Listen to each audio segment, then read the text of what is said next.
Good afternoon, everyone. I'd like to welcome you to this regular council meeting of the Township of Cavan-Monaghan on this Monday, December 5th at 1 p.m. With that, I will call the meeting to order. Can I ask for an approval of the agenda amended before us today? Deputy Mayor Huntley and a seconder, Councillor Natchoff, all in favor? That is carried. Thank you very much. Can I ask at this time if anyone has any members have any pecuniary interest to declare today? Seeing none. There is no closed session, so with that, we'll move into the public meeting today. So I'd look for a motion to, or a resolution to open the public meeting. Deputy Mayor Huntley and Councillor Natchoff, all in favor? Approved. Very well. So here we are before us today. I believe Miss Ellis will be taking us from here. Thank you. Mayor Graham, Deputy Mayor Huntley, members of council, welcome to today's public meeting and welcome to members of the audience, and our applicant and his agents are also here to join us today. The purpose of today's public meeting is to provide information, to answer questions, and to provide a recommendation to council on a proposed zoning bylaw for an existing piece of property or a portion of an existing piece of property at 872 Sharp Line in part of Lot 12, Concession 11 of the Cavan Ward, or what is now known as Ward 2, I believe. Oh, sorry. Okay. The purpose of the zoning bylaw amendment before us today is to rezone a portion of the subject property from the agricultural zone to the Hamlet residential zone. Carly, if I could ask you to scroll through to attachment number 1 of the report, which will include a key map and then a close-up of the lands to be rezoned. So with attachment number 1 in the top left of the screen, you can see there is a piece of property that's outlined in dark lines, and then there's a green area in the southeast corner or the bottom right-hand corner. That is the area of land that we are talking about today. The larger map in the middle of the screen specifically identifies the area that is proposed to be rezoned from the agricultural zone to the Hamlet residential zone. This zoning bylaw amendment is required to fulfill a condition of severance applications B13322 and B13422. These applications have been submitted to Peterborough County Land Division for review and approval. The purpose of the applications is to create 2 new non-farm residential lots. The area subject to the rezoning application is approximately 0.81 hectares or 2 acres in size, with approximately 94 meters or 308.4 feet of frontage. There were 2 new lots are proposed, and to advise members of the community, the applicant, and members of council, those severance applications have been reviewed by staff, and through the delegated approval authority process, comments have been submitted to Peterborough County Land Division, recommending approval of those applications with the condition that the property be rezoned, that the severed lots be rezoned. So the application before you today, as I've indicated, will rezone the subject lands from agricultural to Hamlet residential. The permitted uses in the Hamlet residential zone include a single detached dwelling and semi-detached dwellings, supporting uses such as accessory apartments, bed and breakfast establishments, group homes, home industries, home businesses, private home daycares, and public parks are also permitted. The minimum lot frontage and area requirements for residential lots on private well and septic systems in the Hamlet residential zone are 20 meters or 66 feet for lot frontage and 3,000 square meters or 0.75 acres of lot area. The lots proposed in the consent applications and the rezoning area affected through this rezoning application meet those standard regulations. As required by the Planning Act, notice of this application was circulated to all assessed persons within 120 meters or 400 feet of the lands to be rezoned. A sign was posted on the Sharp Line frontage of the property. We circulated to required ministries and agencies, and township management were also circulated.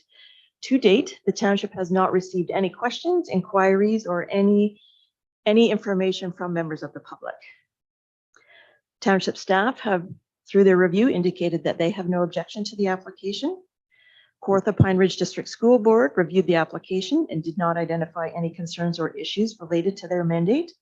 Autonomy Conservation staff also confirmed that the application is consistent with sections 2.1, 2.2, and 3.1 of the provincial policy statement. They've confirmed that a permit is not required from the authority for this application, and the subject property is not located within an area that is subject to the policies contained in the source protection plan. Since the writing of the report, we've also received written confirmation from Enbridge that they have no concerns or objections to the application. This application was reviewed in terms of the township's official plan, Peterborough County's official plan, the provincial policy statement, and the growth plan for the Greater Golden Horseshoe. The lands are designated hamlet in the township's official plan. This hamlet designation came about through the approval of an official plan amendment application, and that approval came from the Ontario Land Tribunal. With the Ontario Land Tribunal decision, the lands are now included in the hamlet of Ida. The hamlet designation policies apply to the review and consideration of development applications in a hamlet area. Peterborough County's official plan also identifies the subject lands as a settlement area. Through the virtue of the approval of the official plan amendment to designate the lands hamlet, they automatically become part of the settlement area in Peterborough County. And so the settlement area policies of the county official plan were applied to the review of this application. The growth plan and the PPS were also reviewed, and township staff have deemed that the application is consistent with the provincial policy statement and conforms to the growth plan. So based on our review of the policy framework surrounding this application, the comments received to date from township staff and agencies circulated as part of the requirements under the Planning Act, staff are recommending that council receive and consider all comments related to the zoning bylaw amendment application. And secondly, that following the public meeting, bylaw number 2022-76, being a bylaw to amend a bylaw number 2018-58, as amended, otherwise known as the Township of Cavan-Monaghan zoning bylaw, be presented to council for approval. Thank you, Ms. Ellis. Questions from members of council? Deputy Mayor Hunley. Through you, Chair, to Ms. Ellis. So just so I'm understanding this, is when this came through council, the past council, those two pieces of property were not officially in the hamlet. And going to the land tribunal has now allowed those two to be considered part of the hamlet. So now we're dealing with the actual severance of them. Is that kind of the correct order of operation? So like, if they had been part of the hamlet in the original one, we wouldn't have gone through this loop to come back to where we are now. Is that a question? You get my question? Thank you, Deputy Mayor Huntley. Through Mayor Graham to Deputy Mayor Huntley and members of council. The application for an official plan amendment was dealt with by the previous council. That council chose not to support the change from agricultural to hamlet. So the applicant appealed that decision to the Ontario Land Tribunal. The Ontario Land Tribunal reviewed the application and the evidence before it and decided that the hamlet designation was appropriate. So they effectively approved that official plan amendment. Since that time, the applicant has applied to Peterborough County Land Division for 2 consent applications that are not part of what you're looking at today, but they are related to this application. What you are looking at today is the rezoning. So when staff looked at the severance applications or the consent applications, we agreed that we can support them based on the hamlet designation policies, but the lands need to be rezoned. So we asked that the county place a condition on the approval of those severance applications to rezone them. So the applicant has made this application to the township for approval of a zoning bylaw amendment to satisfy a condition that township staff have identified as being appropriate. I have a question just in subsequent or related to Deputy Mayor Huntley's questions. So now that the decision of OLT has effectively changed the boundary of the hamlet and the delineated area, et cetera, does that expansion only carry through the property to the boundary of that second severed lot? Or does it, it doesn't traverse the entire southern portion of the property, or does it, is my question. Through you, Mayor Graham, to members of council. That hamlet designation includes the two separate lots. So just so everyone is aware, there is a policy and plan in our township official plan that says where the boundary of a designation does not follow a road, a railway line, a water course, things like that, there is a little bit of wiggle room in terms of where that designation boundary falls. But in this particular case, the applicant has been very specific and the township is very specific. So I think we are all on the same page that this hamlet designation will permit the consideration of two new lots, and then that is it. Any further changes to the hamlet designation in this area or anywhere else will have to be done through a municipal comprehensive review or another site-specific application. Thank you, Ms. Ellis. Other questions before we open it up to the public? Seeing none, at this time then we'll ask for questions or comments from members of the public today. Any members of the public wishing to speak to the application? Going once. Yep. Okay. Thank you. Could I just get you to state your name for us, if you don't mind? Oh, sorry, that's me. There we go. Through you, Mr. Mayor. Good afternoon, members of council. My name is Marnie Saunders. I'm a land use planner with DM Wells in Peterborough. I'm here representing the landowner, Mr. Mark Stewart, with regard to the zoning bylaw amendment on today's agenda regarding his land located at 872 Sharp Line. I'd like to start off by thanking staff for their assistance with this application and their detailed report before council today. As been noted, the proposed zoning bylaw amendment is a condition of approval for the proposed severance applications B133-22 and B134-22. The consent applications will facilitate the creation of two new residential lots on the lands municipally known as 872 Sharp Line. The proposed rezoning will change the current agricultural zone of the property to a hamlet residential zone of the property, consistent with the official plan designation, which is hamlet residential. The rezoning will allow for hamlet residential land uses such as single detached lot, accessory uses, and other permitted uses under the hamlet residential zoning. So to briefly summarize in a little bit more detail, the proposed rezoning will allow for a minimum lot area of 3,000 square meters and a minimum frontage of 20 meters on residential lots that are serviced by private water and sanitary sewers. The proposed area of the new lots is approximately 4,000 square meters, which is equivalent to 1 acre, with proposed frontages of 47 meters. So they are well beyond the minimum requirements under the hamlet residential zoning. We have reviewed the proposed development against the provincial policy statement, the growth plan, and both the county and municipal official plans. We feel that the rezoning is consistent with all of those policies and all other regulations of the zoning bylaw. We've also reviewed staff's report for council today and found comments from both ORCA and the school board, neither of which had any objections to the rezoning nor required any development permits.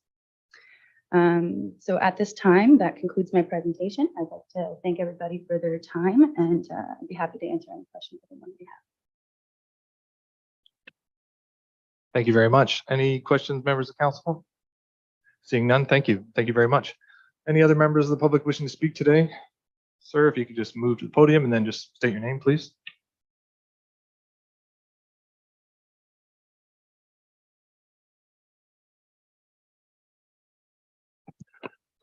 Thank you. Thank you, Mayor Graham and members of council for some time to speak today.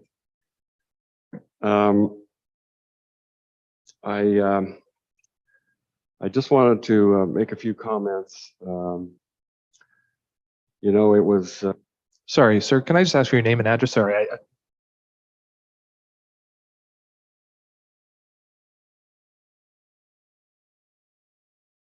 technology. Mark Stewart, 872 Sharp Line.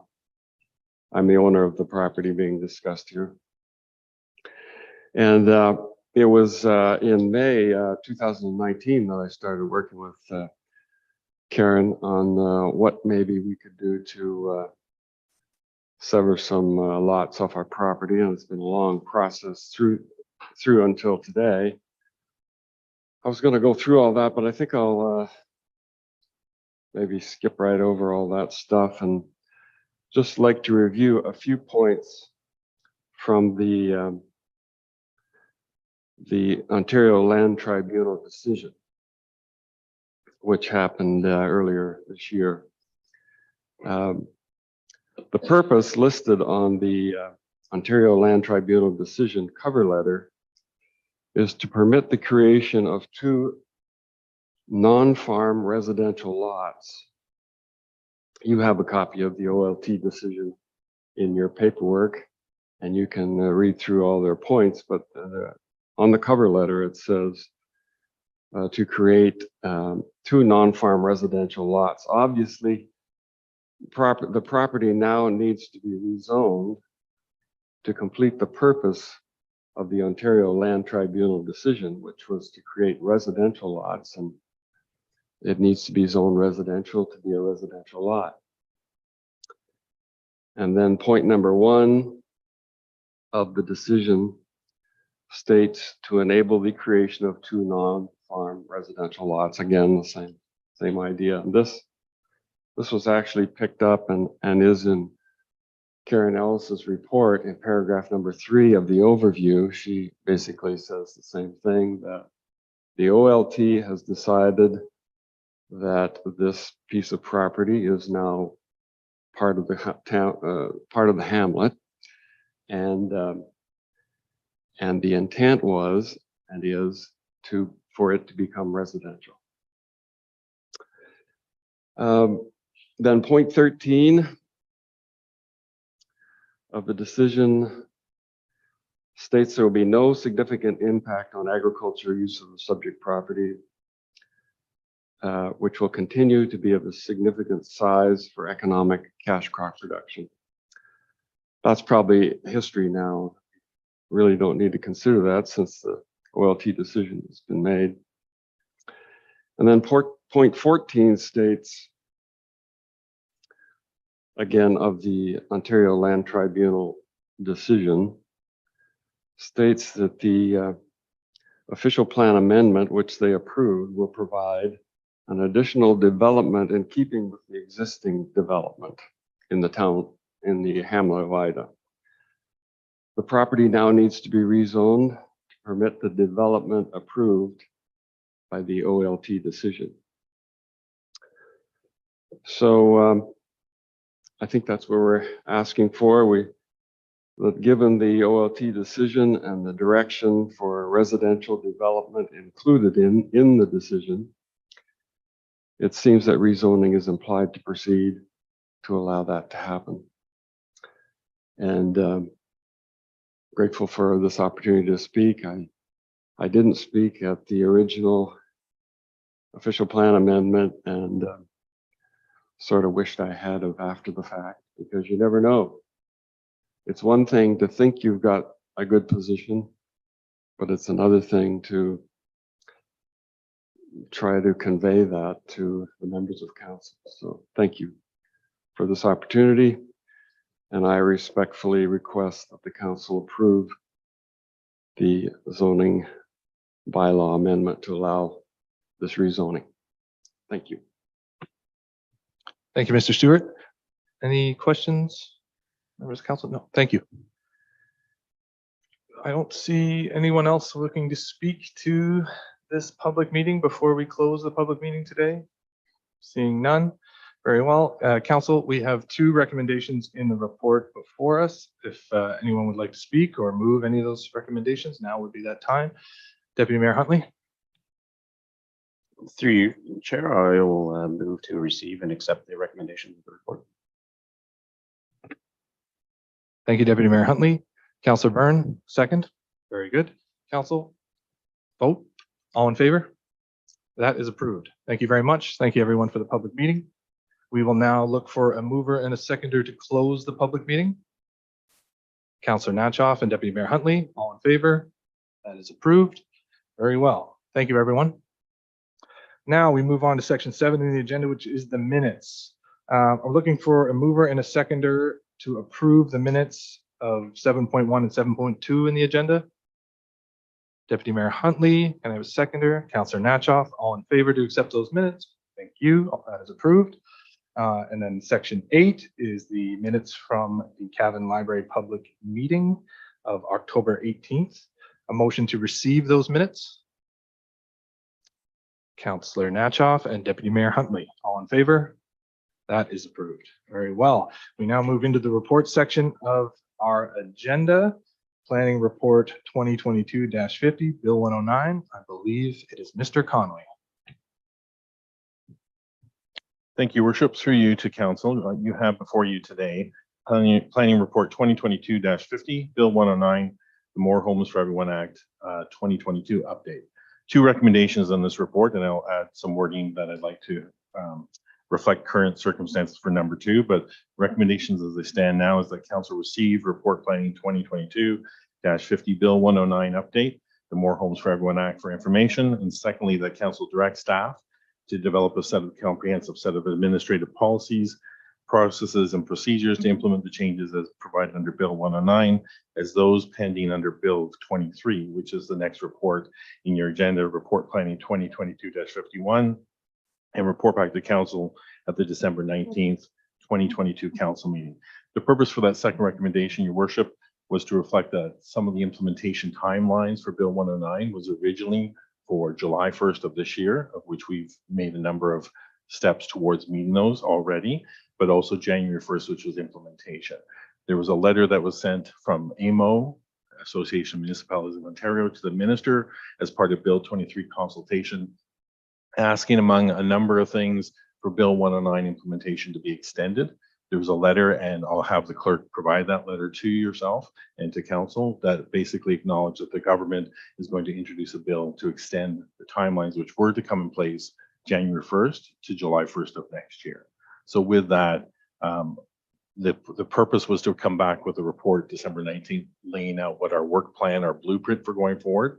I'll seek Council's direction in terms of, in light of this new information, as to bringing that back in the new year, in the early part of 2023, as the game plan and going forward. So with that, Bill 109, there's a lot of background here. I won't touch all of it, except one thing that Council should realize is this report should be read in concert with the next report. The reason being that Bill 109 and Bill 23, there's a lot of overlap, although there is some independence, there's overlap, and there's an interrelationship between implementation of some of the measures in Bill 109 and those that have sort of been overtaken by time for Bill 23. So with that, I'll sort of draw your attention, Council's attention, to the fact that on the second page, one of the most significant aspects of Bill 109 implementation is with respect to fees and refunds. In this case, Bill 109 introduced a series of amendments to the Planning Act that provided, and in Table 1 it's outlined, for official plan amendments, zoning bylaw amendments, combined OPA and zoning bylaw, as well as site plan control, a series of timelines as well as refund targets. So the intention here is to have decisions made quicker. So the idea is that there be no refund, and in that table it shows you in that second column, under the first column lays out what the planning approval is. The second one lays out the time frame in which, if a decision is made, there'd be no refund of the application fee. And then each row afterwards shows the subsequent 50, 75, 100% refund. The intention there being that the longer a decision makes, the less the more of an application fee reduces, and therefore less revenue for the municipality. That has a direct financial implication, but also from a human resources operational standpoint, it means that for any of the decisions that Council staff would bring forward to Council, that those applications would have to come forward in a lot faster way. And certainly if this was applied to historically decisions made on these particular types of files, planning approvals, we wouldn't be able to meet these timelines. So that therefore it becomes, for lack of a better phrase, a loss leader from a business standpoint if you look at the township. Appeals as well, over and above the refunding of fees, One of the impacts of revenues would be the fact that applicants could also go to the OLT. And from that, it would mean that if a decision wasn't made in a certain time frame, again, the approvals would be there. Concern there is the impact from a human resources operational standpoint. Other changes, as I've laid out in the report, are extending the time from how plans of subdivision will remain valid. Without getting into the details, there used to be a timeline of 2 years. That's now been extended to 5 years. It would also allow the minister to create surety bonds. And those are essentially a different sort of financial vehicle, advantageous to the developer as opposed to what's traditional letters of credit that we as a township, as part of our development agreement, have with developers on plans of subdivision. Gives a bit more opportunity for them to have freer revenue capital, be able to operate their business. Also changes to ministerial authority with respect to approving official plans. There was a set timeline. Then this legislation sort of gave the Minister of Municipal Affairs and Housing more time in which to make those, in which as soon as this was put in place, the minister took advantage of that. And also other changes with respect to community benefit charges. I won't get into all the other things, but the bottom line here is that there's a lot of work that needs to be done to get ready and available for us as a planning department, as an organization, to be able to bring these things forward to council. Because of their experience, we brought forward a consultant to help with us to take a look at what's happening in other jurisdictions. Because some jurisdictions are really, what they're doing is in looking at a planning process, there's a pre-consultation period and also a definition of a complete application. A lot of jurisdictions are simply front-ending a lot of that work to simply say, from a standpoint, a complete application is X, Y, and Z, but on top of that pre-consultation, you have a lot more of that. So in some instances, some jurisdictions, you'll actually charge for pre-consultation. We don't do that. So it's going to be a combination of looking at what are our existing processes here, looking at with the support of a consultant, look at what's happening in other jurisdictions, pardon me, and then coming forward with a suite of different operational and practical changes that we'll want to have implemented at the township level. So part of the tools that we look at that we think will be here is that we'll have exemptions for certain classes of development requiring site plan control. So they wouldn't even need a site plan control approval. They could just simply go to the building permit process. Also different definitions, looking at what would be a complete application. Other opportunities may be looking at pre-consultation process. We may look at the idea of having further pre-consultation, or with the idea that with laying out what we consider pre-consultation, and maybe the option is there for council or for the township to charge. Again, that is something council will have to balance the pros and cons of that. Other things we could use is holding provisions. So a decision could be made sooner, but staff and council, by putting a holding provision, could stop the clock effectively on some of these timelines and be able to go forward and wait for other applications to come forward.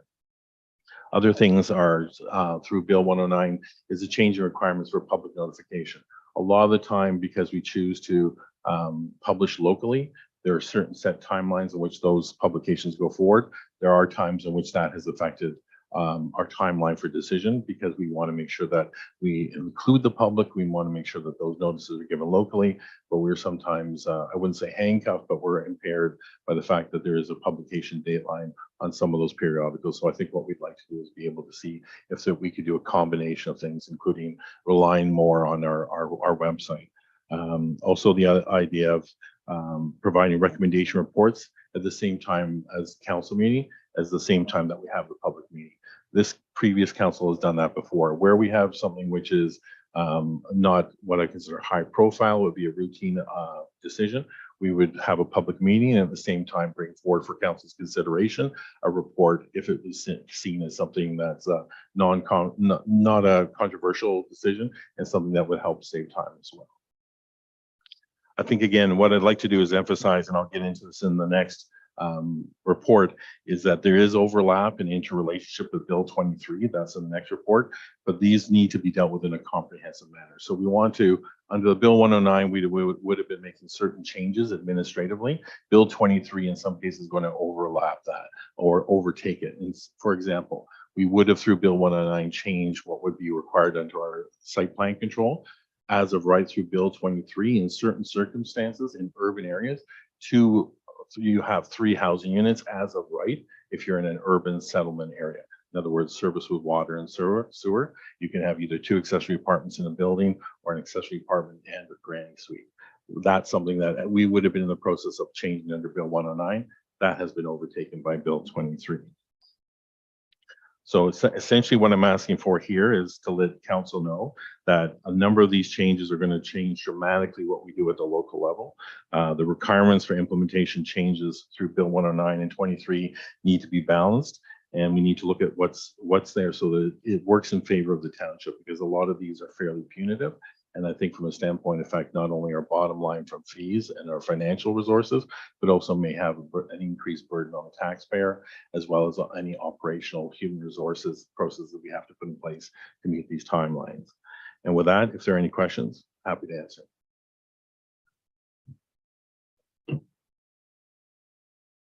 Thank you, Mr. Connolly. So in summation, you sure you want more time? Yeah. Okay, no problem. So as Mr. Connolly mentioned, we do have some more time. So I'm assuming we'll be adjusting, or the recommendation from staff for the December 19th is no longer required. Is there an before we just answer questions, is there a horizon, or do we just want to leave it till in 2023 that we'll be coming back with further information and that's agreeable, or is there a specific date in mind? Through you, Mr. Chairman, I would just leave it, and Mr. Connolly will come back at a later time once he talks to the consultant as well. We don't have a defined date at this time.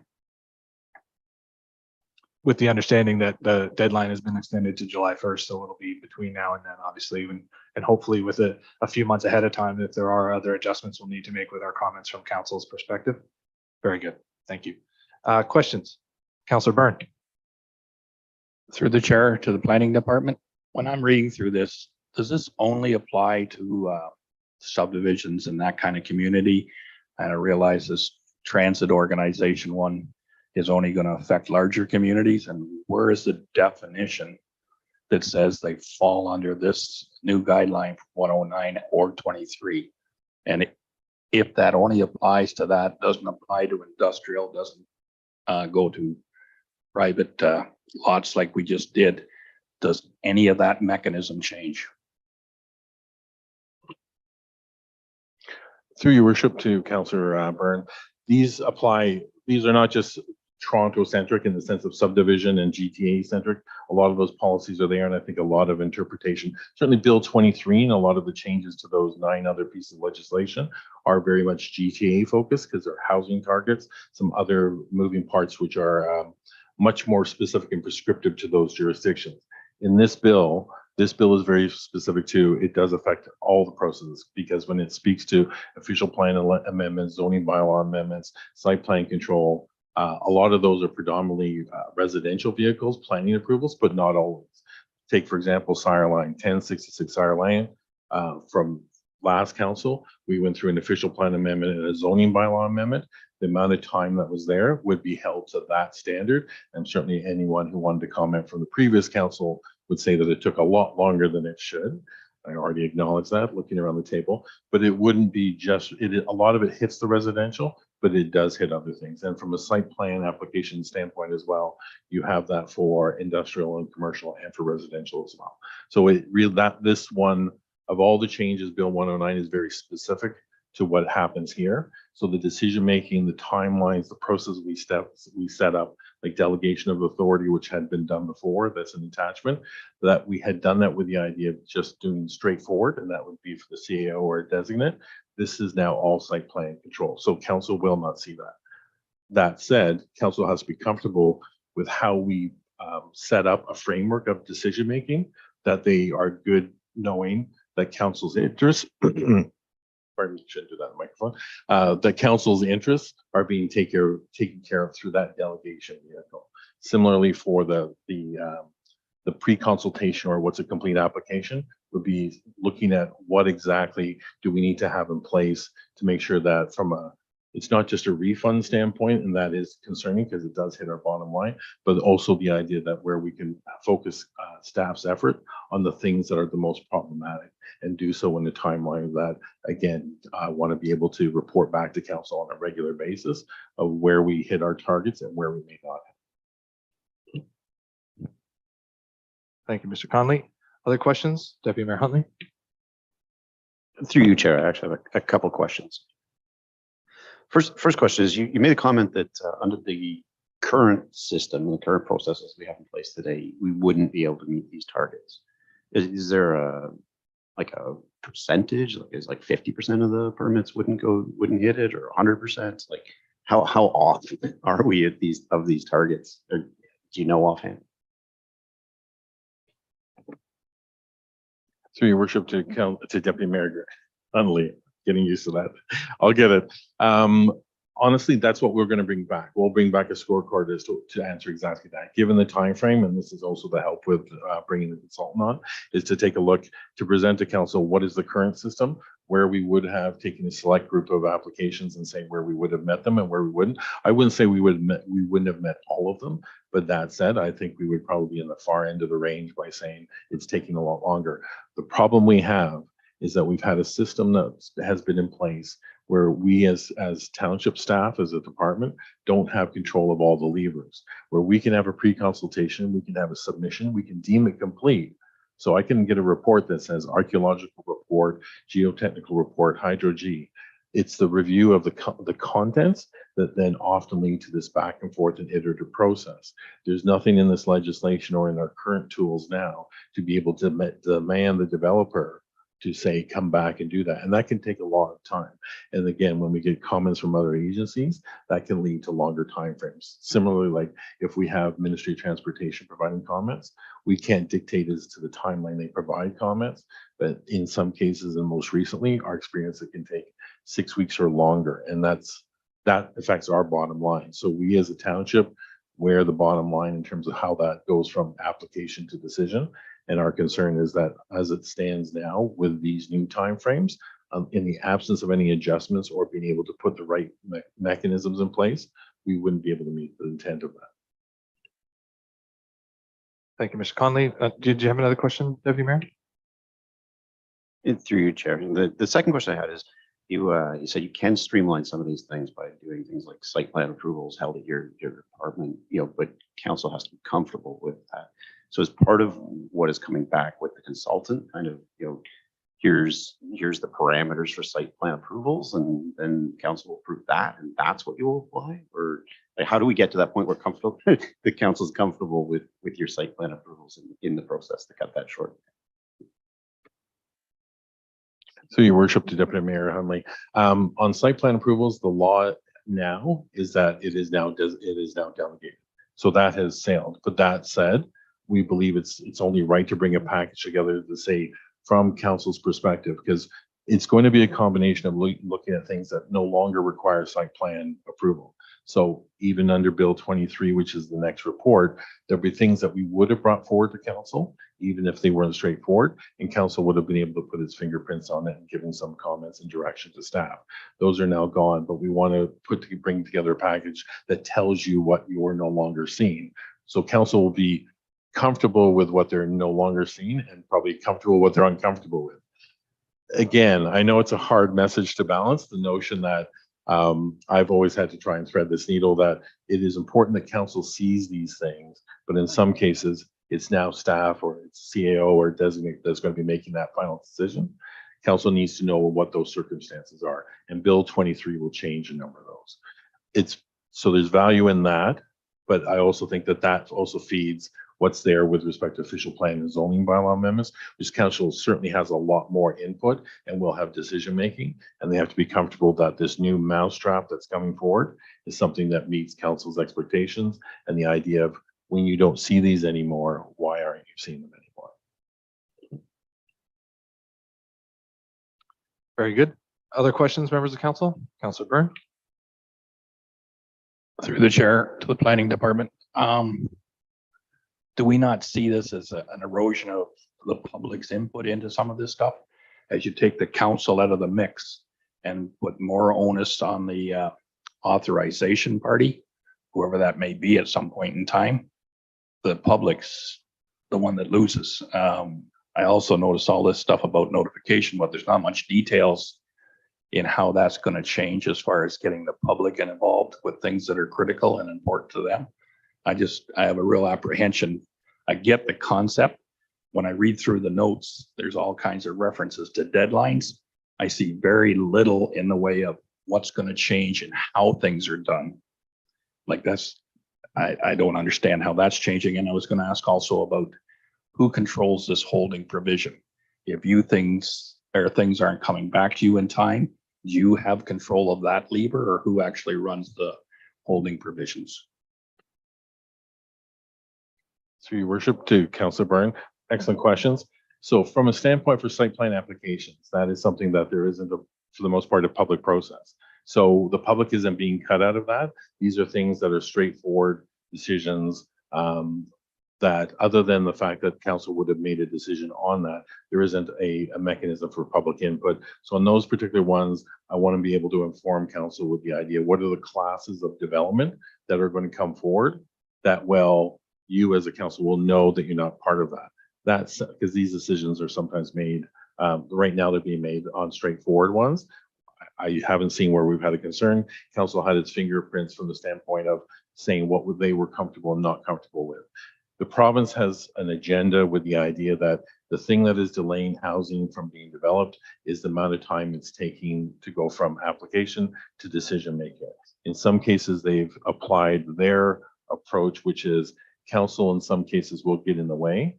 I don't share that opinion. I think in a lot of cases, there are straightforward applications that council can certainly see or be aware of, and maybe we can provide that information in a report so that at least council knows what's going on. We want to know you have a dashboard of the kind of applications that are going forward.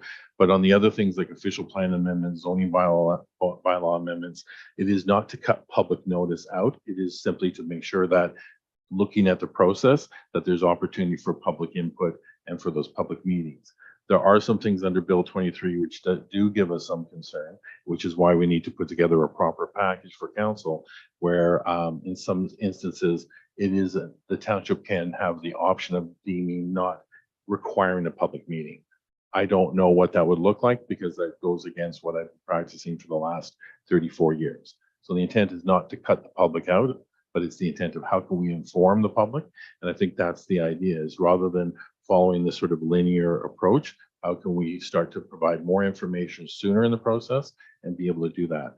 With respect to your question around holding, council is the one who makes a decision on holding provisions. So the intent was it would go forward and then council will be able to make a decision and say, yes, we do that. And then they put a holding. A similar local circumstance here would be for Tower Hill South. There's a commercial property in the southwest corner of County Road 10 and Falls Line West. The zoning was changed from whatever was there before, I can't recall right now, to commercial, but a holding provision was put on that until such time as an application and what the details were there were coming forward. It was council's decision to put that holding on there. It's council's decision to lift that. So that sort of gives some definitive notion of what's there on the property, but that would apply across the township. So there is control from council's perspective, but also helps meet the timelines that are there if more information isn't there in the application coming forward, or whether there isn't a specific proposal in that instance for that particular property. But in respect, just to build on Councillor Burns' original comment, though, it is another, by not coming before council, it is in essence a lost transparency or another opportunity for it to become more transparent by being on a public agenda and being discussed in a public setting such as a council meeting. So in that extent, it is a reduction in the transparency of the process. Is that a fair comment? Through your worship to council and to yourself, yes, absolutely, it is. It is a reduction in that. Whether you support the philosophy of council's role and staff's role in bringing applications forward, the whole intent between Bill 109 and 23 is to streamline the application process. It is what I'll say in the next report, a sea change as to how I've been applying this work through my career. So it makes a lot of changes for me as a planning professional, but you as a council making decisions, it's going to have some things that make council uncomfortable. We're trying to put together a package that will ease that pain a bit, but there are some things it just won't do. And I can't apologize on behalf of that, but they are there. Thank you, Mr. Conley. Other questions while the report's before us? So just so we're clear with the recommendations, we'll make a change to the second recommendation for council consideration to just that they'll report back instead of December 19th to in 2023. when appropriate. Is that staff are good with that? Very good. So can I have a mover and a seconder? Deputy Mayor Huntley and Councillor Natchoff, all in favor? That is approved. Thank you very much. We will move on to the amended report that Mr. Connolly will be speaking to next. Thank you, Your Worship. Through you to council. And with respect to the last reference, which was an appropriate time, we understand that the reporting back on Bill 109 needed a couple different times back to council. So we'll make sure that we take that into consideration. What you have before you, council, is Planning Report 2022-51, Bill 23, More Homes Built Faster Act 2022, as amended. This is a revised report with 3 recommendations from staff. The council receive Report Planning 2022-51, Bill 23 update, the More Homes for Everyone Act for information. Secondly, the council directs staff to provide an update and detailed analysis of the implementation matters, financial, human, operational, related to Bill 23, including Bill 109. And thirdly, that Report Planning 2022-51 be submitted to the Environmental Registry of Ontario as the township's written submission regarding Bill 23 and its associated changes prior to the amended commenting deadline of December 9th, 2022. Your Worship, what I have identified is there is an interrelation between Bill 109 and Bill 23, but that said, part of our concern, and we had a similar issue earlier in the year when we had other legislative changes being Bill 109, that by the time we had brought a report forward, the council made comments and we said we were going to submit on behalf of the township, the environmental registry had closed. There was no opportunity, and that was still within the original timeline. In this instance, the bill was introduced on October 25th, passed November 28th, received royal assent on the 28th of November. It has gone through lightning speed. So a little over a month, it has gone from introduction, going through committees, hearings, and then a few minor changes, and it's now the law. The one thing happened that the province of Ontario did when this was approved on the 28th of November is they allowed an extension to December 9th on the Environmental Rights Registry with the idea of the laws there, these changes are in place, but they will use any submissions to inform the implementation of Bill 23 as it goes forward. It's my understanding again that there are probably more changes to come. So if this somehow that this was going to get quiet, it's not. I do expect more changes to come forward, but I do think there's an opportunity for council. In this case, when I was writing the report, I was effectively changing the verb tenses and the information there as it was going on the fly in order to meet our deadline. But the fact that the legislation was being passed on the same day that we have a report. So I did notice a few typos. I apologize for that. Trying to do just in time report writing is never a great thing. But in this report and in the changes here, specifically Bill 23 changes a lot of things. As I mentioned in the last report, a lot of these are GTA centric. So a lot of the focus is on the 1.5 million homes that the province wants to build over the next 10 years with specific deadlines and targets for a number of those 29 jurisdictions within the GTA. But there are a number of changes that affect us at a local level. For example, what fundamentally changes the way in which development is approved, how it's paid for, and then how environmental conditions will be considered when approving this development at the lower tier. Those are things that are of great concern to us as a planning department and by extension you as council. I, in the report, have highlighted a number of the changes for the Planning Act, Development Charges Act, Conservation Authorities Act, Heritage Act, as well as other changes that are significant. There's a lot to go through. There's a lot that is now law. Part of the issue with us providing detailed clause by clause, which I would have in a staff report if I was giving more time, but also more information, was that a lot of the regulations that implement the legislative changes that were in Bill 23, those weren't provided. They haven't even been written. So there are a number of things coming into place, coming into force, which haven't even been developed yet. And there are other ones that will be developed at some future point of view, at some future point of time. My concern overall is the fact that with a lot of these changes, they're going to have a great deal of impact with respect to the possible loss of revenue, funding of the municipality, impact to the general taxpayer, and how we fund growth going forward. If I am going to read anything in particular, it's the summary, and this is to reflect at a high level some of our concerns and what we as staff would have council want to hear. And that's the township continues to support the principle that growth pay for growth. This bill sort of jeopardized that in a number of ways. There seems to be a disconnect as increased supply does not necessarily translate into increased affordability.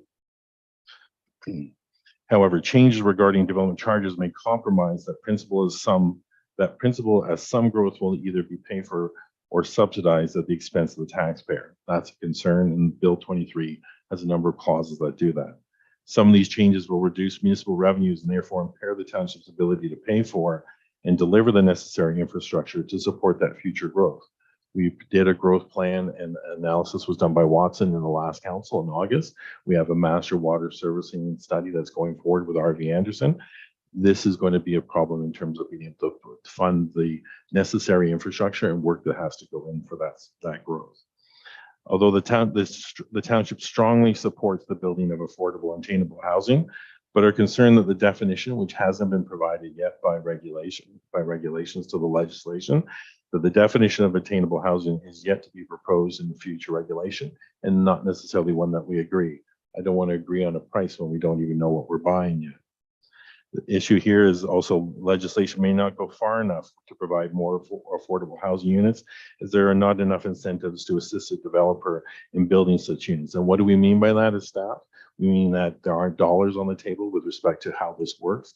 The idea of taxes or the idea of development fees or charges, in some cases to provide or incentivize affordable housing, those are delayed. They're still collected, but they're delayed in a different way. That detail isn't there, and just simply the changes that are outlined through Bill 23 don't necessarily guarantee that. That's a concern for us as staff and you by council.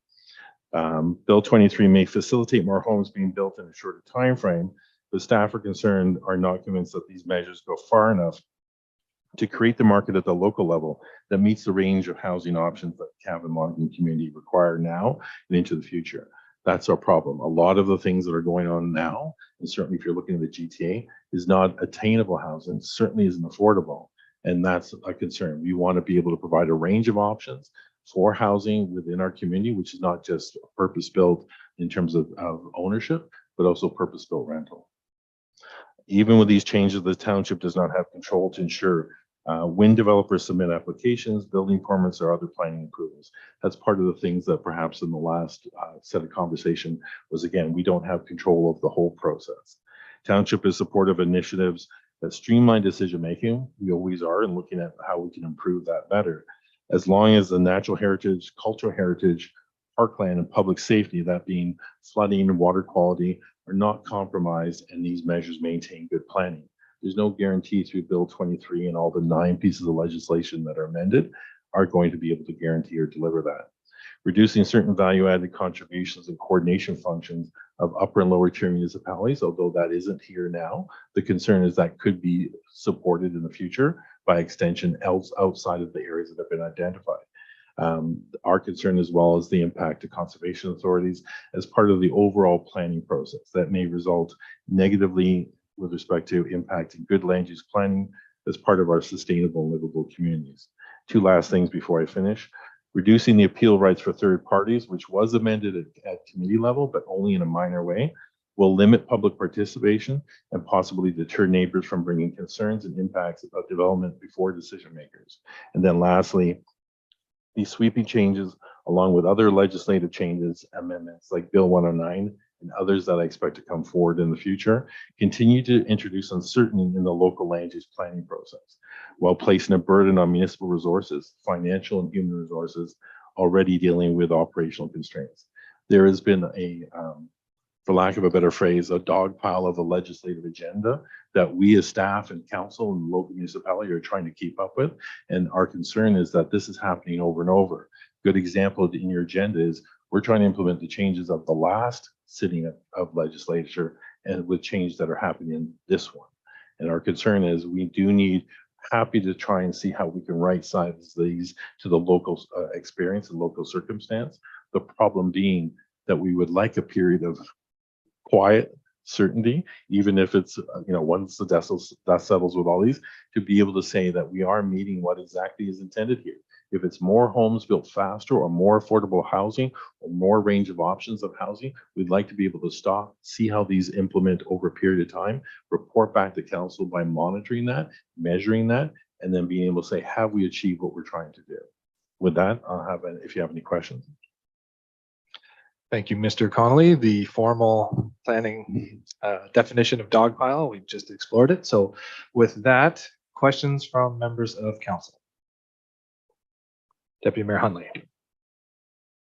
Through you, Chair, I guess to Mr. Connolly, there's a whole lot in this thing, and I mean it's very hard to turn on the news or pick up a newspaper and not see reports about what's going on. And thank you for trying to unpack it a little bit for us. But there are a few questions that I just want to clear up, maybe from my own understanding, maybe for everybody else's as well. But one of the acts that they touched, and I know they touched about I think 6 different acts. One of the ones they talk about is the development charges, and you touched on it briefly, and that is, there seems to be a bit of confusion between them not, developers not having to pay development charges, or is it only not having to pay development charges on affordable or attainable houses? And then is it for the infrastructure portion of it, or is it just for the added services, like the fire library and things like that? Can you unpack that one a little bit more for me? I guess that's my question. Thank you. Through your worship to Deputy Mayor Hunley, I can try to. All of what you're saying is true, and that's the problem. In the short period of time, even as we're going through budgets, just to even speak to the Director of Finance to be able to see how we can provide even some sort of sensitivity testing as to what this looks like, it's almost impossible because the development charges are there as incentives for affordable housing. So typically you would either provide, there would be no development charge for certain affordable housing, or you would have fees that would, no, with some fees you have to by legislation collect, but maybe you time that towards the end of the beginning when it's most expensive, incentivizing those affordable housing. The details aren't there. Other development charges for certain things are also being phased in. So with that phasing in, there's a reduced amount. And I would certainly, I'm not the Director of Finance, so how that means locally and what that means for a bottom line, looking at another jurisdiction and how they, in a short time, with a much bigger staff, were able to sort of qualify that or quantify that. The impact is anywhere from 30 to 50% of, if they looked at what they were able to collect through development charges now as compared to this new reality, the amount is 30 to 50% less that they would have been able to collect through development charges, which bottom line means that things that if we look at the notion, which is why in the report saying growth should pay for growth, this wouldn't be growth or future growth paying for that. This would be on the backs of taxpayers. So our concern is those type of changes, even including parkland. Some of those changes are going to affect parkland dedication, what kind of parkland that we would get. All of those affect our bottom line and then operationally make a difference with the type of maintenance that would have to happen going forward. So it is all of those things, and that's what we'll come forward with, again, with a package to inform what this is going to mean. But it's going to mean more time for us as department, as well as working with Public Works and Finance to understand what this means as a bottom line. And again, as I said before, some of these regulations haven't even been released, so we're not quite sure. It's a bit of a moving target. Another question, Deputy Mayor?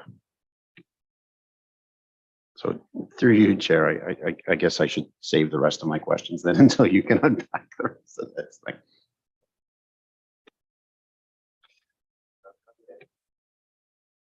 Through your worship to Deputy Mayor Hunley, happy to answer what I can. Like you, I have a network of people I've worked with through LinkedIn, and every day, every contact, there is more and more impact. One of the most significant ones, which perhaps would have the greatest impact in terms of some of your interests and your portfolio, is the changes in the impact on conservation authorities. So the whole notion of changing wetland complex, that's gone. The role of MNRF, Ministry of Natural Resources and Forestry, with respect to wetland evaluations, their whole system, their support is gone. The whole notion of what that means from a natural heritage standpoint, what that means in restricting conservation authorities. We rely heavily on organizations like ORCA or Ganaraska or Kawartha to help us interpret natural heritage policies in the PPS, the provincial policy statement and the growth plan. That role will be impaired because the conservation authorities are effectively being hampered or will not be able to fill those functions. Although not our issue, upper tier municipalities like Durham Region, York Region, even Simcoe, they provide a planning function and have on a coordination level for years and years. That is now gone. It is down to the local level. And certainly we as staff and you as councils made decisions that we like to keep things local in the terms of decisions. Our official plan will be local. There is still concern that a lot of that expertise, that information, those inputs have to come from somewhere. So we need to make sure that we still do what we're supposed to do. It's just going to be shuffle chairs around and some chairs won't even be there. Thank you, Mr. Connolly. Another question, Deputy Mayor? Through you, Chair, more of a conversation, I guess I'm having with Mr. Conley. But you raised a good point in terms of the downloading of the authorizations and that sort of pieces. And obviously, in a small township like ours, that expertise doesn't exist at our tables. So my assumption is that, even though the conservation authorities and the other pieces don't, officially have a role to play, we're still going to have to rely on their expertise going forward because that's where the expertise exists, right? We're not going to be staffing up for those. From my interpretation of the act, which is purely mine, it's basically saying you don't have to go here, you could go there. And I think that's what they've tried to introduce from my interpretation of it, is saying, if you can get, the natural heritage interpretation done by, internally or another peer, then albeit, but I mean, if we already have those relationships built and we have that expertise at our disposal, then that's, probably the easiest path for a township like ours to take. Again, more of a conversation than a question, but feel free to comment. Through your worship to Deputy Mayor Hunley, I would agree with you. I think from the standpoint, we as a planning department will have to see how we introduce that. I think the role is there. Myself, I've 17 years with Ministry of Environment and Natural Resources. I worked at the Conservation Authority. That is no substitute or surrogate for the expertise of what happens through those groups. What it means is we'll have to have those meetings. If I'm not mistaken, we have a meeting already set up with one of the conservation authorities in early January to talk about what are the impacts of Bill 23. So what you raise is very important. It's something that we need to make sure that we maintain that as best we can, given the new rules, but also what we sit down with our partners like Orca and other conservation authorities and how we see the way forward. All the more reason that this will be a conversation through a series of reports. You're going to get sick of looking at me if you're not already, as we go forward in January and going into 2023 and implementing these changes. Councillor Natcha. Through you, Chair, to the planning department. So you were just saying that the foreseeable loss of the development fees and subsequently will be have to be carried by the taxpayers. Do you have a general idea of what we're ballpark looking at, losing in the near future for fees? Through your worship to Councillor Natchoff, we don't have that. And the reason being that through Bill 109, so some of those fees, which we'd be able to tell you a sliding scale of loss, so how big a hole in your pocket we're going to have as a municipality. But the other part is our hope is to not have those losses. And how do we put together a system or framework of being able to bring those decisions forward? It's not that fees and finances is the bottom line is the full driver, but the idea of having appropriate decisions. And so we're going to have to bring forward a package, but we will in that package be able to cost that out.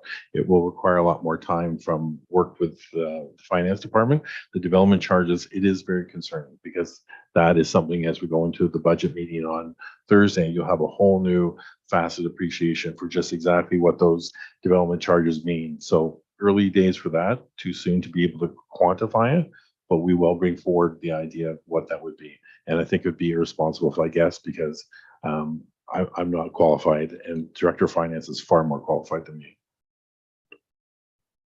Thank you, Mr. Connolly. Other questions? Councillor Byrne?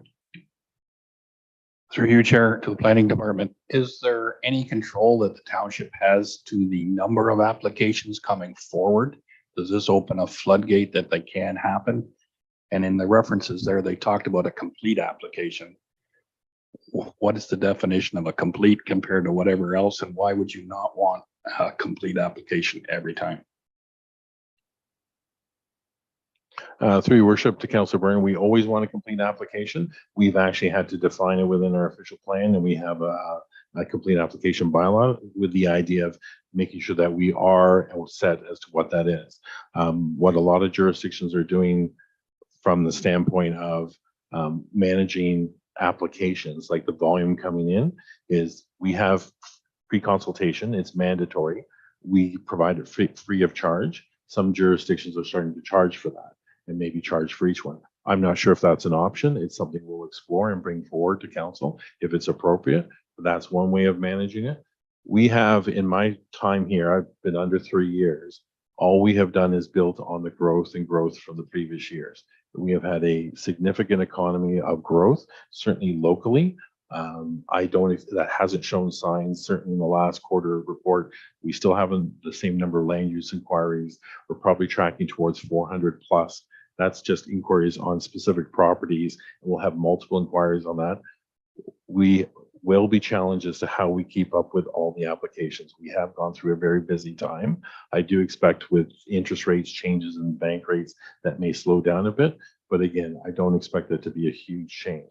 What we want to do is be able to make sure that you as council can expect that us as staff would spend 90% of our effort on the things that need most improvement, in the sense of we would be focusing on what are priorities, what are the things there, the things that are difficult decisions. Certainly that's something that should go to council, but the straightforward ones, that's the type of thing that we would say, by the way, staff has already and is making decisions on these. But again, that's sort of what we'll bring forward as the package to describe what that looks like. And you as council will help guide that. Thank you, Mr. Conley. Other questions? So we have 3 recommendations before us in the amended report. As Mr. Conley alluded to, there's a few grammatical and spelling errors. So just with number 3 in the recommendations, it's up there on the screen now. I don't really think it's in our best interest to forward a report that has a few errors in it. So I'd like to propose an adjustment to that recommendation in the report, just that staff draft a letter providing township's commentary on Bill 23, and that letter be forwarded to the ERO, or the Environmental Registry of Ontario. So same content provided in the report, just summarized in a letter that we can correct and edit to the best of our ability. And thanks again, Mr. Conley, for getting this before us under the tight timeline with the brief extension, so we're able to meet that deadline. So I will add that adjusted recommendation to the 2, and I'm happy to be the mover of that report if I can have a seconder, if there's no more comments, first of all. Seconded by Deputy Mayor Huntley. Any discussions on, any clarifications on that adjustment to the 3 recommendations? Very good. So I'll call for the vote. All in favor? That is approved. Thank you very much, planning. It's been always a busy time, but never more so in the early days of a new council. So thank you for that work. With that, we move on to 9.3, a report from Public Works, Biosolids Haulage and Utilization Agreement. Jessica Fradley will be presenting. Jessica, welcome.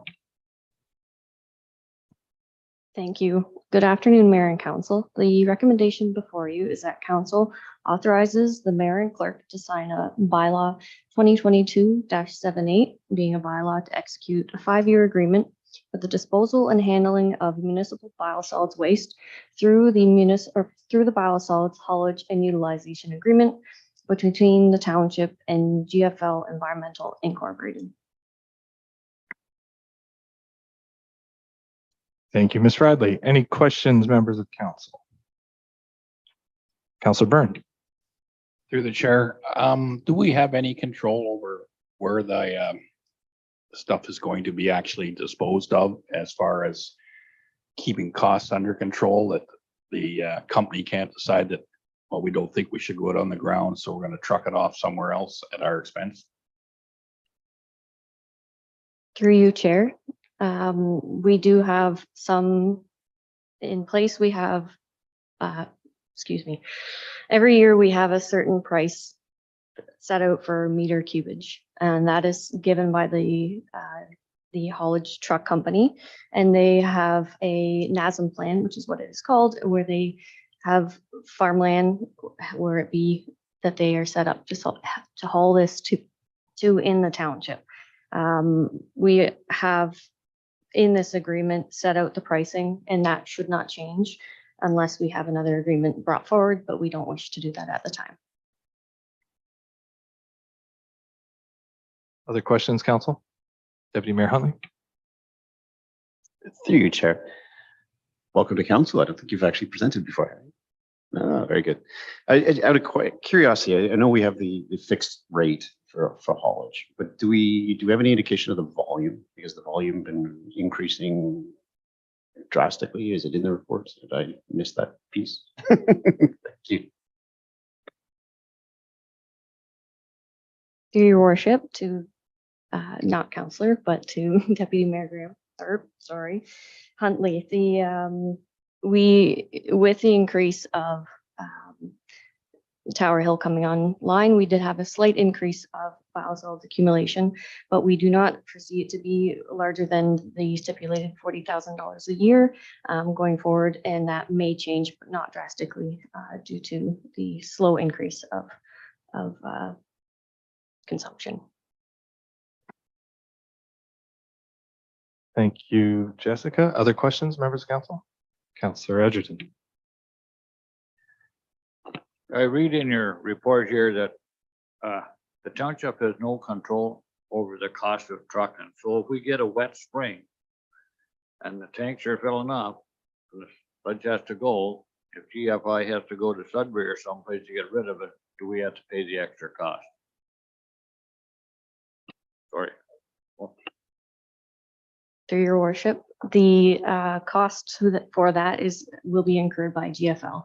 They would be stipulated under this agreement to dispose of our municipal biosolids as necessary, depending on the weather. Thank you. Other questions? Seeing none, we have a recommendation in the report to authorize the mayor and the clerk to sign a 5-year agreement for the disposal and handling of municipal biosolids waste through biosolids haulage and utilization agreement between the township and GFL. Looking for a mover. Deputy Mayor Huntley, seconder. Councillor Edgerton, all in favor? That is approved. Thank you very much. Jessica. Through you, Mayor Graham, I just want to confirm that we're going to add to that council approved bylaw number 2022-78. My apologies, that is my mistake. Is that okay with the mover and the seconder? Very good. Thank you. So with that, we move on to item 9.4 in the report in the agenda, Public Works proposed waste management changes. Mr. Hancock. Thank you, Mr. Mayor. This is a lively one, considering you just dealt with Bill 23, but I will just go through the recommendations through you, Mr. Mayor, to council. Recommendation number 1, the council approved the elimination of bag tags starting April 1st, 2023. Recommendation number 2 is that council direct staff to continue with the curbside collection of kitchen waste in the Millbrook urban area and explore opportunities to expand the green bin program to all residents, homeowners in the township. And recommendation number 3 is that council direct staff to forward a council resolution to the county indicating the township wishes to retain garbage collection program at the local level. And just some additional comments, Mr. Mayor. We have tried to provide an overview to update council on what's happened in our own waste collection program with our tendering last year that's seen some significant increases. It was a 100% increase over our present costs. We have negotiated, I guess, and that's in the report also attached with Withers Waste, that continues to provide our waste collection program and has done our waste collection program probably as long as I've been at the township, but for a number of years. And with that, we've also tried to provide council with information on the Blue Box recycling program. So the Blue Box recycling program, or waste management status at the county, as it's covered in the report, the Blue Box program is going through a transition that it will no longer be the responsibility of the taxpayers. It is falling under the responsibility of the producers and will be taken over to pay those costs. So that is a significant change. And they, through their own programs, will be looking at changes to that program that will be implemented through 2023 through to 2025 or January 1st of 2026. County staff has said they would be reporting on that, and they would be indicating or trying to outline to county council what's happening on those programs. But see, some of the things that come into play there are commercial locations may not be provided with blue box service. That will be a change. The transfer station may not have a blue box recycling program at that location. Again, that will fall out as part of this program. So there are a number of factors that will impact what's happening at the local level through these changes to the recycling program. In addition to that, the county has looked at the green bin program, or the kitchen waste as we refer to it. They had a study done by Dillon in 2021, and that report basically came back and said the county can't really do much with the green bin program unless it looks at other programs such as collection waste to partner with it. We in this township have implemented a kitchen waste program in the Millbrook area, and it has been financed by the township for the last number of years. So we've already taken that step forward, and we've tried to be proactive in our waste management activities and in our programs. In the situation of the elimination of the bag tag, which is recommendation number 1, in the report, we've talked about some issues that have arisen from the bag tag program and what's happened. We've said, number 1, some residents use both the curbside and the bag tag program. Number 2, the residents try to dispose of garbage at the transfer station without using bag tags. This is a common complaint from the attendants at the transfer station. Residents have loaned or sold their bag tags not used. The bin pickup at the transfer station is expensive, and waste is handled twice. That's the difference between a curbside program and taking it to the transfer station, putting it in the bin, and then having the bin hauled to the landfill. And then the last point on this here note was the curbside program contractors drive past all residents in this community, regardless of whether they place their garbage out during collection day or not, and are on the bag tag program. So the intent of the report is to try and look at what are some possible changes to the program to provide cost savings in this program. We've suggested that the elimination of the program of the bag tags could increase or reduce the deficit in our waste management by $17,000. That's covered in financial considerations. We've also indicated that it is the program should be a curbside program. The transfer station should be there for excess waste. It should be there for extra waste, and it should be a cost that's borne by the user of the transfer station, not by the taxpayers. And that's what we're trying to do. We're trying to shift to the curbside for the most part, and any excess waste, of course, be taken to the transfer station. There's no intent on our part to ever close the transfer station, and it is important that people recognize that. We're just trying to manage the program as cost effectively as we can. The kitchen organics program expansion, that again is under review by the county. We're not sure what's going to happen with that. We believe that we have done our best in the urban area, certainly of Millbrook, to put that in place, and it's a program that's been well received and is actually our kitchen waste presently goes to Belleville. If there is a kitchen waste station or building located at the Bensford landfill, which appears to be where it's going, then that cost of that program will reduce again. And the last one, of course, is the recommendation on the township retaining garbage collection. This is possibly a controversial recommendation, but I believe that we're better to state our position to the county and basically indicate that we have managed our curbside waste program efficiently, effectively. We've introduced the clear bags. We've introduced two bags per stop limits. We've introduced kitchen waste in the urban area, and we've tried our best to manage the program. Even with the changes we have done to our program in this township, while we are growing, we are still the second highest in the county in waste production in the county of Peterborough. So we are trying to manage that, and one of our worst areas for garbage that's showing up is the transfer station. So for some reason, we're having an abuse or a shift of the bag tags and the residential waste at the transfer station. And we're hoping to better manage that by having it at the curbside. So the intent of the recommendations is to eliminate the bag tags and have it placed at the curbside. People with additional bags of garbage can take it to the transfer station at a $3 per bag charge. So that said, Mr. Mayor, the recommendations are before you for questions from council.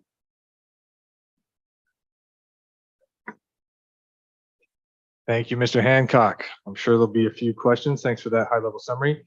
I guess just to start, question just for the context, is there any horizon or any sort of dates of announcements for more clarity with regards to the transition to producer responsibility for the recycling? Because I know obviously there's a lot of review going on at the county, but a lot of municipalities are kind of waiting for an understanding of how this giant transition is going to occur. Is there any updates coming? I'm sure we might hear about some at some of the annual events and conventions that we attend, but has there been any rumblings as to when there might be more clarity about this transition?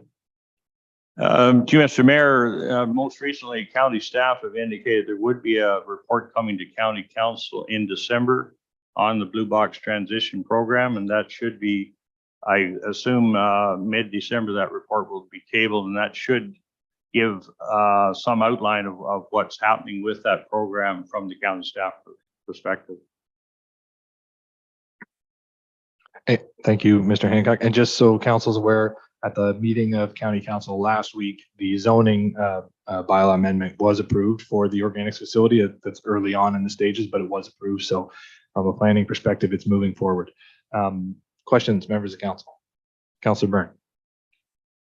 Through the chair to Mr. Hancock, I have a bunch of them, so it'll be hard to do with this on and off of the mic. But right off the start, we pay per stop. And that's set up once a year, I assume, for.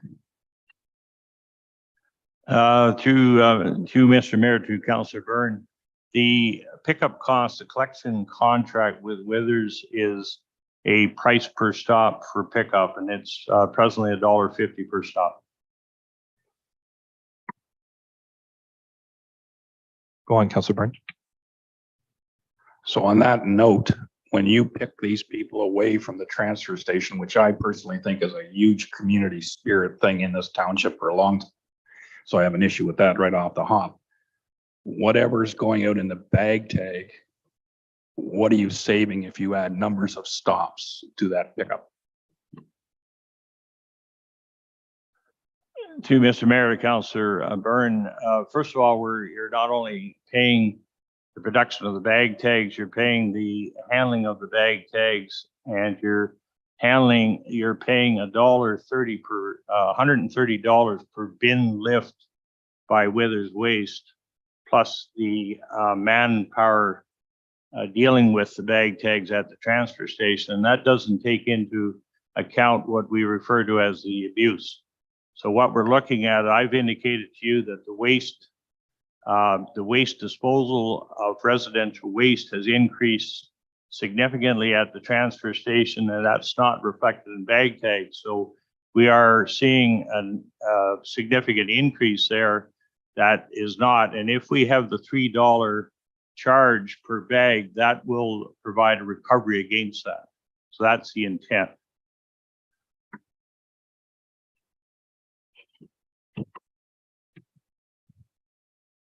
Councilor Byrne, my tech issues are coming. Continue. So the transfer station is going to stay open regardless. So the management or the cost of having employees down there is going to remain constant. Because you can't run the place with just one person, health and safety rules, correct? So I don't see any significant saving there. The other thing that I have a real problem with over the number of years is this idea that a bag limit, I think it's the wrong metrics. We're talking about tippage. We pay for the number of tons of garbage we take to Bensford Road, regardless whether it's picked up on the side of the road or at the transfer station. And everything I've seen over the years, the cost has been escalating on the curbside pickup. And the township transfer station is actually offsetting that increase to make it look better than it actually is, because we're making money at the transfer station on some of the articles. Now, I understand what you're saying, that there may be some abuse, but I don't know if this whole projection is going to save us anything in the long run, because I don't know how many people outside of the township are utilizing the transfer station. I don't see a lot of that, and there seems to be a lot of harmony down there. So I don't think there's huge abuse from people coming from other townships to use that. But this idea that the bags mean something, if I put out 2 little bags or if I put out 2 full bags, we pay on the actual tonnage. And I don't see any of that reflection. When you talk about double handling down at the transfer station, we're now using a loader, which is great because we compact way more into one bin than we ever did before. We still don't have a roof over top of any of the bins. So if it rains, anything in the bin collects water, and then we pay to dump water over at Bensford. But at the same time, we're doing a recycling program. By their own numbers, I thought it was somewhere close to 30% that actually gets recycled. But the latest numbers I read in some reports, that might be exaggeratedly high.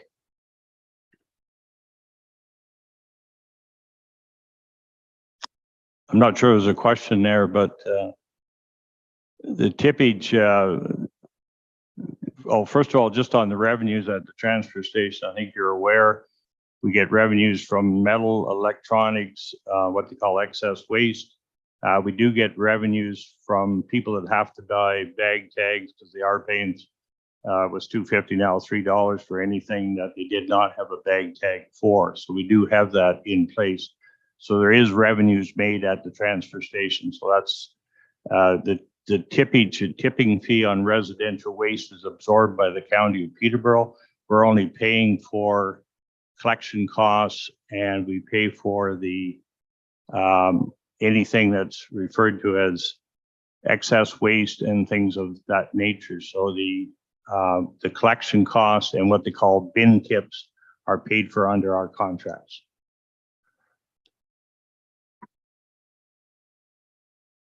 Councillor Edgerton. To you, Mr. Mayor, we have to put our garbage in a clear bag. So what's the difference with in a clear bag at the end of the driveway or going into the transfer station? And I agree with what Councillor Burns says, like we're paying for snow and water and everything in them there bins. And I feel that if we start charging people to dump down there, then it's going to cost a lot more to pick up the garbage off the roads. I think that would push it right to the roads. Thank you. Through Mr. Mayor to Councillor Edgerton. Well, first of all, I just on the issue of roadside dumping, I mean, I think most people are not going to do that. I think most people are environmentally concerned that they would not do that, but we have a fairly intensive program that if we have garbage disposal at the side of the road, we do actually pick the bags up, we search the bags, we look for names and address, and we will have the police follow up and charge them. So this is not something that we take lightly, and we've had a couple of cases in different areas where there has been roadside dumping that we've actually followed up and tried to prosecute those parties that were involved. That's number one. Number two, in regard to the clear bags, the control at the curbside is that there's 2 bags permitted per collection day. The problem at the transfer station is people will go in with bag tags and they may have disposed of 16, 20 bags at one time. That may be of their convenience, but we don't have the same control at the transfer station that, as we do at the curbside, and that's one of the reasons to try and move it to the curbside. Thank you, Mr. Hancock. Counselor Nacha? Through you, Mayor, to the Public Works Department, when you were saying that, that you're going through garbages and you are contacting the police, is this made aware to the community that there are these, kind of, lack of a better term, punishments in place? And maybe one idea could be that we could put signage up throughout the community warning people, like, if you do dispose of garbage, there will be fines or penalties. To Mr. Mayor, to Councilor Natchoff. First of all, number one on the signage, I think there was limited signage before, and I think any increased signage is a good idea, so we could certainly do that. I don't think that's a particular problem. We certainly have it in the bylaw, and I think it's illegal dumping on roadsides has been a kind of a common thread through both on provincial roads, county roads, and township roads. But I think the idea of increased signage, I think that's a good idea, and we certainly would take that into account. Other questions? Deputy Mayor? Through you, Chair, to Mr. Hancock. When I read your financial considerations as cost savings of $1,000 per tag, I'm assuming that's building in the cost of picking up versus delivering it. So it's not the so your $1,000 includes the cost of now stopping at every stop to pick it up. Is that correct? You can nod. Okay, thank you. The second question is with regard to your third recommendation about sending up to the county, and I believe this township has done an amazing job at waste management and will probably continue to into the future. My only concern with that recommendation is we might be shooting ourselves in the foot if the county does come up with some magic plan and it is a tangible cost decrease to us. So I'm hesitant on that recommendation, kind of waiting to see what the county does come up with. If you know what I mean, because I'm thinking, if we're an island within the county and everybody else in the county is, solved the waste problem, and we're still the second highest producer, like we haven't achieved what we need to achieve. So I think it's a little bit premature to opt out before we know what the opt-in is. Through Mr. Mayor, through to Deputy Mayor Huntley. First of all, that's a fair comment. I mean, everyone looks at any review of a waste management program to have some recommendations that may be proactive. The only comment I would make is that there is an idea that larger is better, and I've not seen that necessarily. I've not seen cost effectiveness in being larger. It would eliminate garbage collectors such as Withers. And the other problem is that if it goes to the other level, it falls out of our hands. We're bringing forward a report saying to you that staff are looking at this. We don't see any benefit in having it transferred to the county. The county will engage a consultant and will come back with recommendations to county staff and to county council. And we do not necessarily have we'll have some input into the RFP, but we won't have any input into what the consultant comes back with. And what we found is on the kitchen waste, we provided input into that.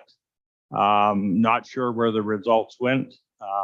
We provided comments on the blue box program, such as blue boxes being too light, that the blue boxes are blowing down the side of country roads. They should make the boxes heavier. The Region of Durham recently came forward with lids for blue boxes. We've suggested that. And while the comments are made, we don't see any action. So while I think the consultant review is good, I think it's arm's length, and I don't think we'll have enough input into it. Thank you, Mr. Hancock. The other question I have is it might not be for Public Works, it might be for Ms. Pope, so I'm not sure which department might have the answer, but I think as a lot of council does, have fond memories of the transfer station, from my childhood and utilizing it, and especially the reuse portion of it as well. But it hasn't received much in the way of attention or improvement in some time. And I know there's been rumblings of some enhancements to it, but I guess my question is, with the transition from the tag system to more of a pay per bag system, we're going to generate more revenue at the transfer station. Just like that's just how it's going to be. My question is would there be a way, or would we need to change the structure of the financial reporting of the transfer station specifically to isolate those monies to potentially be set aside to be dedicated towards the reinvigoration or improvements that are required at the site? And would that do we need to require a specific reserve, or could we simply, because I'm hesitant to put it specifically into operations, knowing that there might be some capital projects as well, and same vice versa. If there's increased staffing that might be required, we could utilize a portion of that increased revenue towards that as well. So I probably thinking this is for Ms. Pope. Thank you to council through Mayor Graham. We could definitely set up a separate revenue stream so that we could track that. The environmental levy is a separate levy. So if the funding for that particular department is actually complete and we have a surplus, we could roll those funds into a reserve. It would be as per motion of council to do so, but we could absolutely do that. And then you could track it if you want to use those funds for further improvements at the site.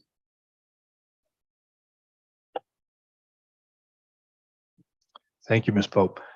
Yeah, that to me, that could be an essential way of sustaining and improving the transfer station. And I know that the issues of tags is a controversial one, depending for those few users that benefit from it and the others that don't. But to me, if we could isolate those funds to the reinvigoration or the development enhancement of the transfer station, to me, I think that warrants the transition in the levels of service. I guess before we get to a vote, is there any other councilors that have issues with the number 3 of the recommendation? Because I think it's kind of a bit of an outlier. It doesn't necessarily pertain to the levels of service, but is there a comfortability with that message? I just want to sort of get the lay of the land. Councilor Nelson? Oh, Nelson Edgerton, sorry. To you, Mr. Mayor, the people out here. I think that you have the right idea to keep the number 3, to keep it in the township away from the county. That would be my approval. Thank you. Deputy Mayor Huntley?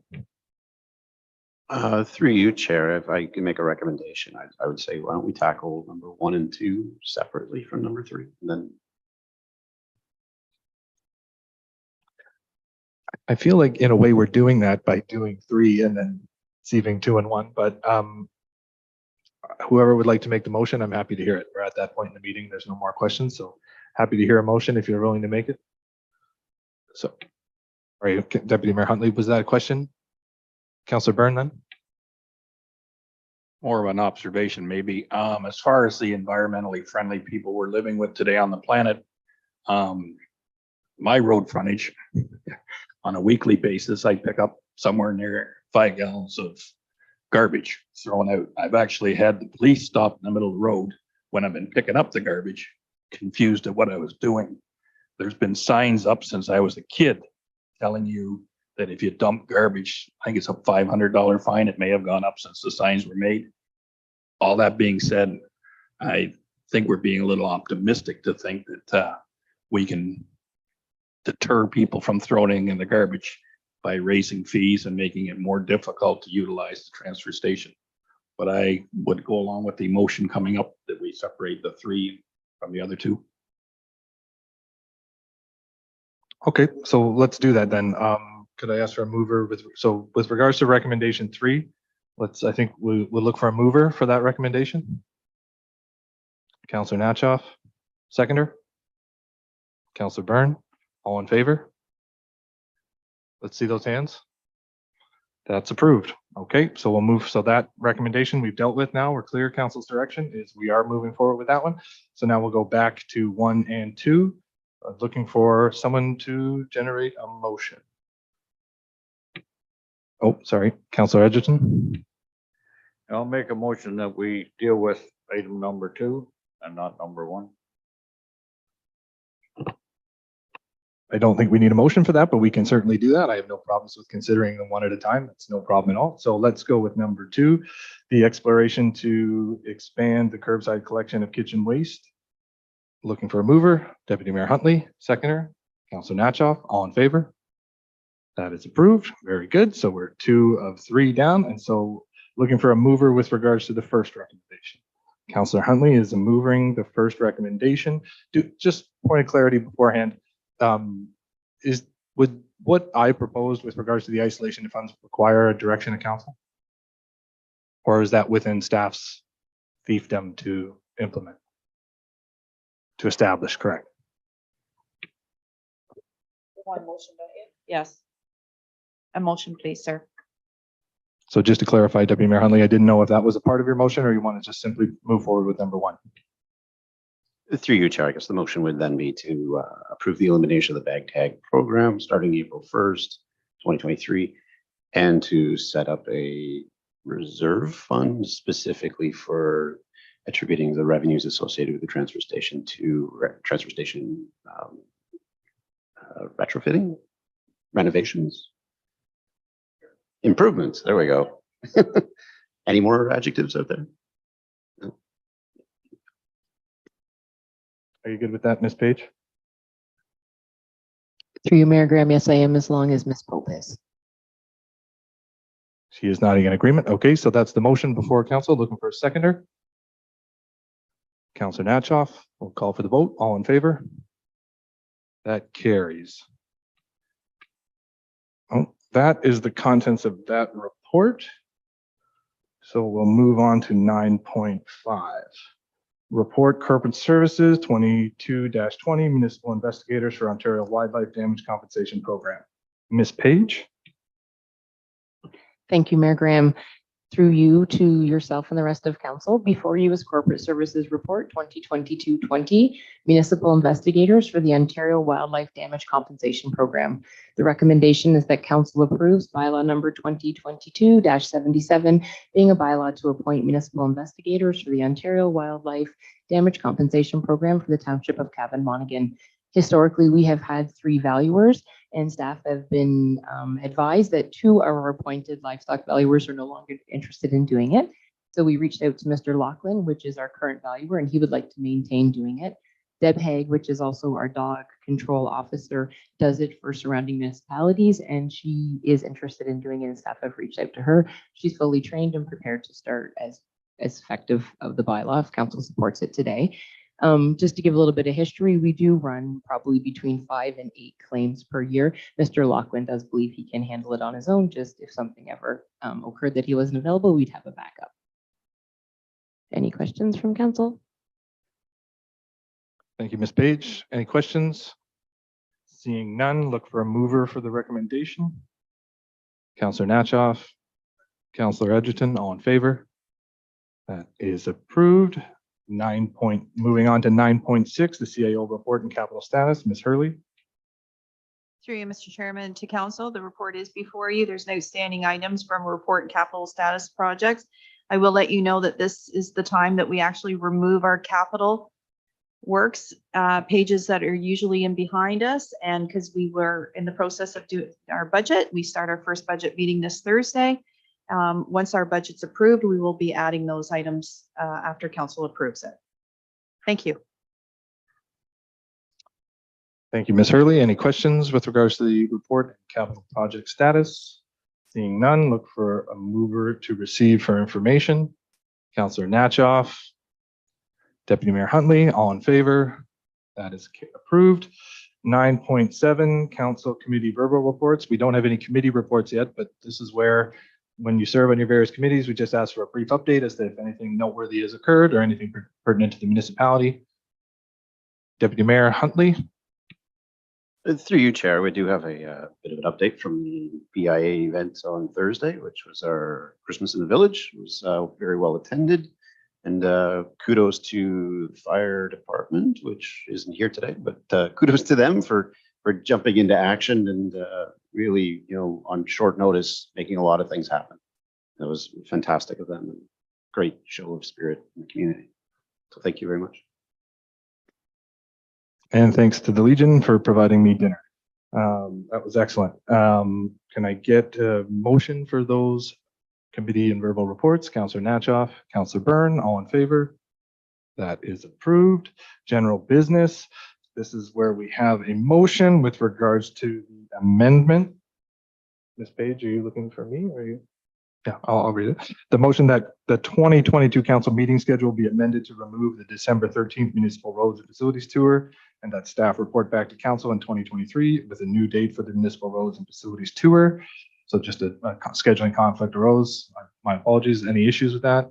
Any comments? No. Looking for a mover for that amendment to the, or for that motion? Councillor Natchoff and Deputy Mayor Huntley, all in favor? That is approved. Correspondence for information, there is no correspondence for information. Correspondence for action, there is no correspondence for action. I just have to catch up. Bylaws. Bylaw number 2022-76 being a bylaw to amend bylaw number 2018-58 as amended, otherwise known as the Township of Kavimonaghan zoning bylaw. Bylaw number 2022-75 being a bylaw to appoint municipal investigators for the Ontario Wildlife Damage Compensation Program for the Township of Kavimonaghan. And bylaw number 22-78 being a bylaw to authorize the execution of the biosolids haulage and utilization agreement between the Township of Kavimonaghan and GFL Environmental Inc. And that motion be read a first, second, and third time and passed this 5th day of December, signed by the mayor and the clerk, and the corporate seal attached there. Moved by Deputy Mayor Huntley, seconded by Councillor Natchoff. All in favor? That is approved. Unfinished business. There is no unfinished business. Any notices of motion early on? Nope.